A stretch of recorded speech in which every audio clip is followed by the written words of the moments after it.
100,000 people that live look like me. None of y'all mirrored the district, man. This is good. The conversation about Indianapolis's gun violence reduction strategy remains a hot topic of concern. You just saw a small portion of the Indianapolis Public Safety and Criminal Justice Committee meeting earlier tonight. Members approved the mayor's gun safety proposal 4-9, but it wasn't without debate. WRTV's Amber Grigley was at the committee meeting and explains. Up next is our last proposal 156, 2023. It's a proposal that has been brewing for a while to approve a gun control ordinance in the city. This council, because of the gun preemption law and other state laws, currently lacks the authority to enforce the gun safety measures that we'll be discussing tonight. Now, those measures will place a ban on assault rifles, remove the permitless carry law, and raise the minimum age to own a gun from 18 to 21. One thing that this council body is tasked to do is create ordinances that are in line with our purview. This proposal now is not in that line. The debate on whether or not to support the proposed ordinance wasn't easy. What we're talking about right now is a constitutional right for people that have the right standing within the government to have a firearm. You're telling them they can no longer defend themselves. I believe in the permits, that's great, but just to let everybody have a gun is insane. Certain people and the NRA push for gun rights and then blame the cities for not controlling, reducing violence. You can't have it both ways, folks.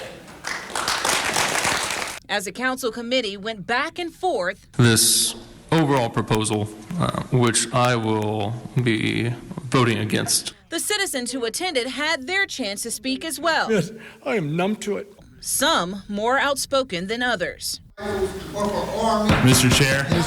Mayor Joe Hogsett also addressed the committee. To those who don't want us to be here tonight, I won't be threatened into turning my back on Indianapolis residents. I am not backing down. Although the proposed ordinance passed Wednesday night, it would not be enforceable just yet. It has to go before the council. After the Corporation Council certifies that it's legal and 90 days pass. And then wait for lawmakers to change Indiana's gun laws. I wish we could take action that would take effect directly when it comes to guns. We can't, so this is the next best thing we can do, and I absolutely will do this for my constituents because they demand it. In Indianapolis, I'm Amber Grigley, WRTV. As Amber mentioned, even if Proposal 156 passes the full council, it would not be enforceable until state lawmakers change Indiana's gun laws. Like the no turn on red law, some city-county councilors say this is another example of state lawmakers limiting Indianapolis's ability to pass ordinances specific to urban areas. Indianapolis Fraternal Order of Police President Rick Snyder says he believes the mayor is talking about this now because it's an election year. Where the hell was he this last legislative session?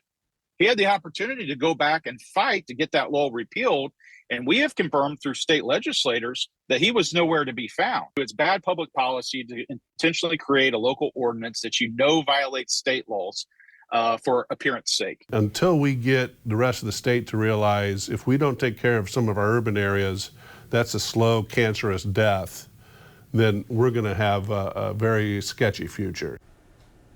Tomorrow, Mayor Hogsett will join IMPD at Garfield Park, where the Wonder Road Music Festival will take place this weekend. They will highlight the first use of the new gun-free zone policy. It was announced last month as the next phase of the mayor's violence reduction strategy. The policy allows private events leased on city property to enforce gun-free zones. And as we first reported just last night, the council's Administration and Finance Committee approved the law enforcement portion of the mayor's public safety plan. The ordinance would fund the salaries of 3 attorneys to investigate and prosecute gun-related crimes. They would work under the U.S. Attorney's Office, meaning they could file federal charges. The proposal now goes to the full city-county council.